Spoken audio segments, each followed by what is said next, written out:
सबसे पहले शिव गुरु के चरणों में प्रणाम करती हूँ, मेरा प्रणाम स्वीकार हो। माँ गौरा के चरणों में प्रणाम करती हूँ, मेरा प्रणाम स्वीकार हो। सभी देवी देवताओं के चरणों में प्रणाम करती हूँ, मेरा प्रणाम स्वीकार हो।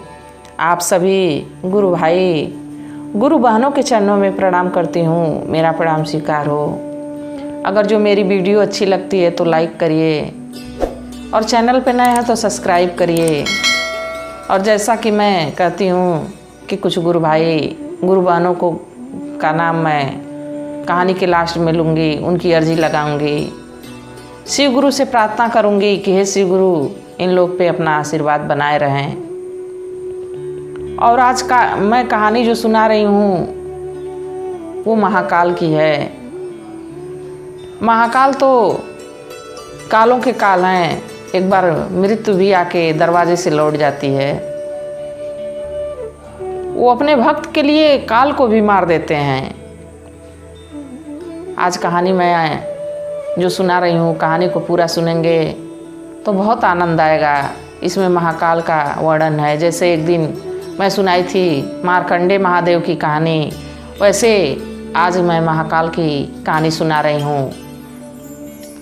इस देश का जो राजा है वो भी महाकाल के दर्शन के लिए गए हैं और कल जो है कि वो वहाँ का लोकार्पण किए, वहाँ पे पूजा अर्चना किए।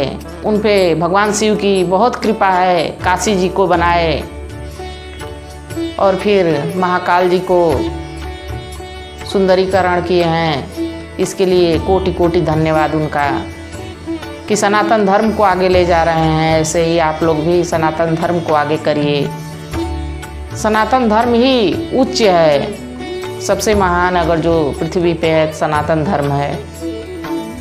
तो आज मैं महाकाल का जो है कहानी सुनाऊंगी। महाकाल की इसमें कहानी है। देखिए, श्वेत मुनि थे। श्वेत मुनि जो थे वो तपस्वी थे और उनका जीवन समाप्त हो चला था। लगभग मात्र एक दिन शेष बचा था। और श्वेत मुनि जो है भगवान शिव की आराधना में लगे थे। भगवान अपने भक्तों के लिए क्या नहीं करते हैं। भगवान कब आके खड़े हो जाएं और कब अपने भक्तों की रक्षा कर दें, ये कोई नहीं जानता। श्वेत मुनि का जो है जीवन लगभग समाप्त हो गया था, शेष एक दिन बचा था। बाकी श्वेत मुनि जो हैं वो भगवान की पूजा आराधना में लिप्त थे। एक गुफा में बैठ के उनकी तपस्या कर रहे थे, शिवलिंग के सामने बैठ के पूजा पाठ कर रहे थे। उनको ये ध्यान नहीं था कि आज हमारा जो है कि प्राण निकल जाएगा, आज हमारी मृत्यु हो जाएगी। वो बस भगवान में लगे थे, खो गए थे भगवान में। मानो उनका जन्म बस भगवान भोलेनाथ के लिए हुआ था, बाबा भूतनाथ के लिए हुआ था, महाकाल के लिए उनका जन्म हुआ था। जैसे वो वहीं अपना लिप्त थे पूजा पाठ में, पूजा कर रहे थे, आराधना कर रहे थे। और उनके मृत्यु का समय जो है नज़दीक आ गया था। तो जब महाकाल की पूजा वो कर रहे थे उसी समय काल जो है, जो मृत्यु यमराज हैं, वो आते हैं श्वेत मुनि के पास। तो श्वेत मुनि अपना भगवान के भजन में, भगवान के अर्चना पूजा में लगे रहते हैं। उनको कुछ ज्ञात नहीं है कि हमारे पास कौन आया है, आज हमारी मृत्यु हो जानी है। वो तो मगन थे। काल कहता है कि अरे श्वेत मुनि, अब ये पूजा आराधना क्या कर रहे हो? पूजा आराधना से कुछ नहीं होने वाला है। मैं तो तुम्हें लेने आ गया और मैं कालों का काल हूँ। मैं तो धरती पे आ जाऊँ तो क्षण भर में प्राण लेके और यमलोक चला जाता हूँ। अब व्यर्थ तुम पूजा पाठ कर रहे हो, व्यर्थ तुम शिव के चरणों में पड़े हो।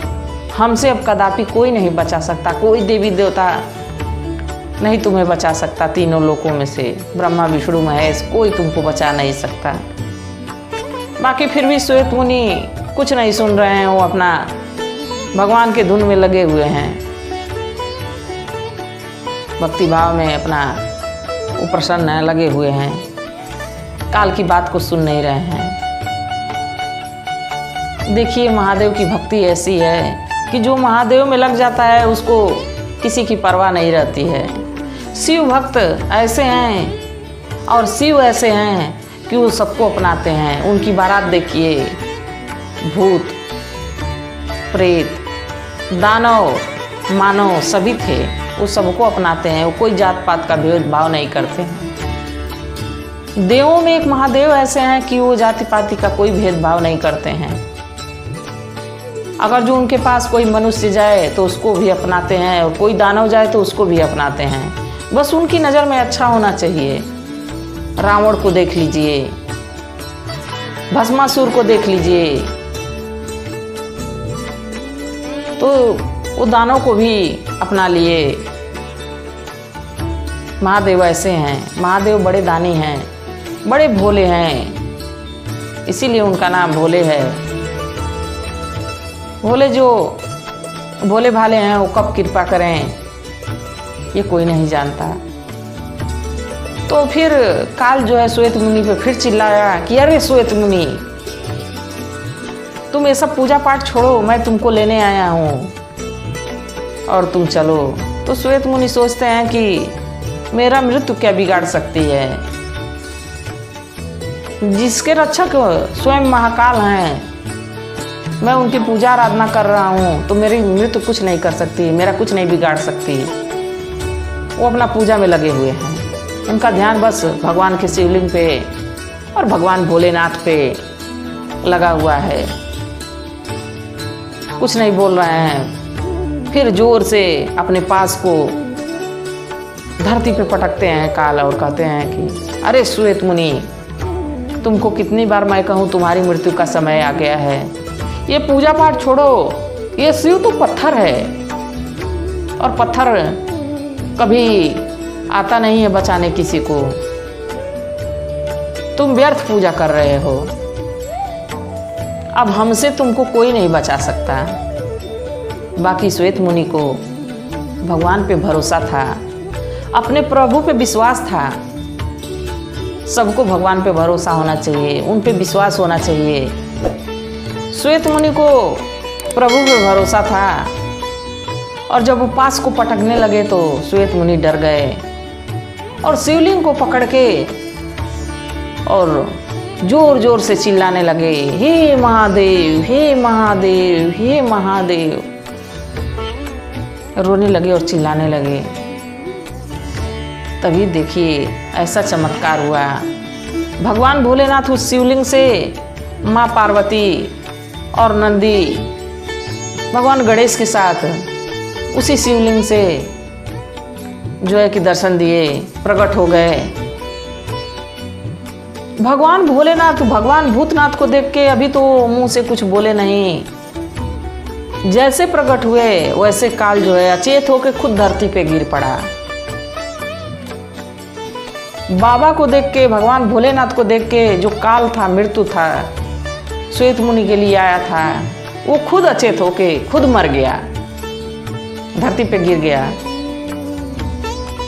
देखिए भगवान अपने भक्त के लिए कैसे आते हैं कि उनको काल भी देख के मर जाता है कुछ देर के लिए। कुछ देर के क्या, अगर जो भगवान न बचाए तो काल भी न रहे, उनके मर्जी से ही काल भी चलता है। तो जब भगवान उस शिवलिंग से प्रकट हो गए और देखे कि जो कि श्वेत मुनि चिल्ला रहे हैं, श्वेत मुनि हाथ जोड़ के आप प्रभु के पांव पकड़ के लिपट गए कि प्रभु हम तो आप में लिप्त हैं, हमको आपके पास रहना है, आपके चरणों के पास रहना है और हमको काल ले जाने के लिए आया है। भगवान भोलेनाथ कहते हैं अरे श्वेत मुनि, तुम क्यों चिंता करते हो, काल तो खुद मर गया, काल तुम्हें आया था मारने और काल खुद ही मर गया। प्रभु जब गुस्सा हो जाए किसी पे, रुष्ट हो जाते हैं तो इतना तांडव करते हैं कि मानो पृथ्वी फट जाए। तो जब ये बात कहे तो श्वेत मुनि जब काल की तरफ देख रहे हैं तो काल मरा पड़ा है धरती पे।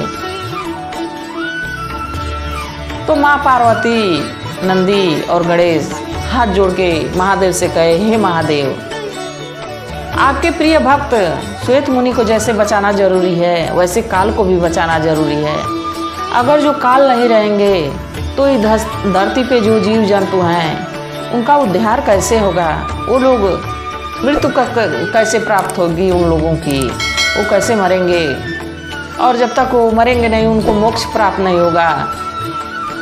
तो काल को भी रहना बहुत ज़रूरी है। तब महादेव का गुस्सा शांत होता है। माता पार्वती आराधना करती हैं उनकी, निवेदन करती हैं उनसे कि हे महाकाल, हे भगवान भोलेनाथ, अपने शिष्यों पे दया करिए, नहीं तो धरती पे जो है त्राहिमाम मच जाएगा। कैसे लोगों का उद्धार होगा? कैसे लोग मोक्ष प्राप्त करेंगे? तो भगवान भोलेनाथ बड़े भोले भाले हैं। क्षण भर में रुष्ट होते हैं और क्षण भर में प्रसन्न भी हो जाते हैं। भगवान भोलेनाथ काल को भी जीवित किए और श्वेत मुनि को अपने चरणों में अमर किए। तो देखिए भगवान भोलेनाथ जैसे श्वेत मुनि को अमर किए अपने चरणों में। मैं भगवान शिव गुरु से प्रार्थना करूंगी कि हे शिव गुरु, हम सब पे भी अपनी छत्र छाया बनाए रहें। और अगर जो वो नहीं चाहते तो मैं भी ना ये कहानी सुनाती और ना आप लोग सुन पाते। तो जैसा कि मैं कही थी कि मैं कहानी के लास्ट में कुछ गुरु भाई गुरु बहनों की अर्जी लगाऊंगी, भगवान शिव गुरु से प्रार्थना करूंगी। देखिए पहला नाम है गुरु भैया हरिंदर यादव। हरिंदर जी बहुत बहुत धन्यवाद आपका कि हर हर महादेव लिखे। भगवान भोलेनाथ करें, भगवान शिव करें कि आप पे उनका आशीर्वाद बना रहे, उनकी छत्र छाया में आप रहें, आपका यश पूरी दुनिया में कायम हो। और काजल जी अपने माँ के लिए अर्जी लगाने के लिए कही हैं। मैं शिव गुरु से प्रार्थना करूंगी, हे शिव गुरु, काजल की माँ को, काजल जी गुरु बहना जो मैसेज की हैं, हर हर महादेव कमेंट की हैं, उनकी माँ का स्वास्थ्य ठीक रहे, काजल जी ठीक रहें और जिस क्षेत्र में रहें, जहाँ भी रहें, उनको सुख संपत्ति से नवाजिएगा। हमेशा उनको जो है खुशियाँ ही दीजिएगा, अन्न धन भरा रहे। और बेलापुर की एक गुरु बहना है, गुरु बहना आपका बहुत बहुत धन्यवाद कि आप कमेंट में हर हर महादेव लिखी। भगवान का नाम बोलने से और लिखने से सारे कार्य सिद्ध होते हैं, इसलिए हर हर महादेव। भगवान भोलेनाथ करें कि आप जहाँ रहें वहाँ सुखी रहें, खुश रहें, आपका परिवार खुश रहे, सुखी रहे। और जानकी देवी जी गुरु बहना आपका बहुत बहुत धन्यवाद, हर हर महादेव लिखी। जानकी माता का भी नाम था, आपका तो नाम आपके माता पिता ऐसा रखे हैं कि एक बार नाम लेने से ही मनुष्य का तरन तारा होता है। तो जानकी गुरु बहना भगवान शिव गुरु करें, भोलेनाथ करें कि आपकी जो है कि जीवन की नैया उनके आशीर्वाद से चलती रहे और सब लोग जहाँ रहें वहाँ खुश रहें, आपके परिवार का। और राम जन्म यादव, राम जन्म जी भगवान भोलेनाथ करें कि आप पे उनका आशीर्वाद बना रहे, उनका छत्र छाया में आप रहें, जहाँ भी रहें, जिस क्षेत्र में आपका यश कायम रहे, आपको लोग जाने, आपको लोग पहचाने, धन दौलत से भरे रहें, आपका परिवार खुश रहे। यही कामना है शिव गुरु से मैं कहूँगी, हे शिव गुरु, अपने भक्तों पे, अपने शिष्यों पे सदा अपनी छत्र छाया, अपना आशीर्वाद बनाए रखिएगा। उनकी माँ जी का भी स्वास्थ्य जो है अच्छा रखिएगा। ये लोग जहाँ रहें वहाँ खुश रहें, सुखी रहें। और दीपू भाई गुरु भैया हर हर महादेव, भगवान भोलेनाथ करें कि आप जो काम सोचें सब आपके काम सिद्ध हों। जिस क्षेत्र में रहें उस क्षेत्र में आपका नाम आगे रहे, आपका यश बना रहे। भगवान भोलेनाथ करें कि हर वक्त आप खुश रहें और खुशियाँ दूसरों में बांटते रहें, अपनी दया दृष्टि दूसरों पे बनाए रहें, ताकि सबका उसी में काम चलता रहे, सब परिवार का चलता रहे। और विशाल जी, गुरु भैया विशाल जी का पूरा परिवार मेरी कहानी को देखता है। विशाल जी, हर हर महादेव लिखने के लिए धन्यवाद। हर हर महादेव। और एक नाम है विकास जी। विकास जी का भी पूरा परिवार कहानी को देखता है, इसके लिए धन्यवाद। हर हर महादेव। शिव गुरु करें कि उनकी छत्र छाया आप पे बनी रहे, आपके परिवार पे बनी रहे। जहाँ रहें आप खुश रहें, यही मेरी कामना है। शिव गुरु से प्रार्थना करूँगी कि हमारे सभी गुरु भाई गुरु बहनों पे जो भी कहानी देख सुन रहे हैं, सब पे अपना आशीर्वाद बनाए रहें। इसी के साथ हर हर महादेव।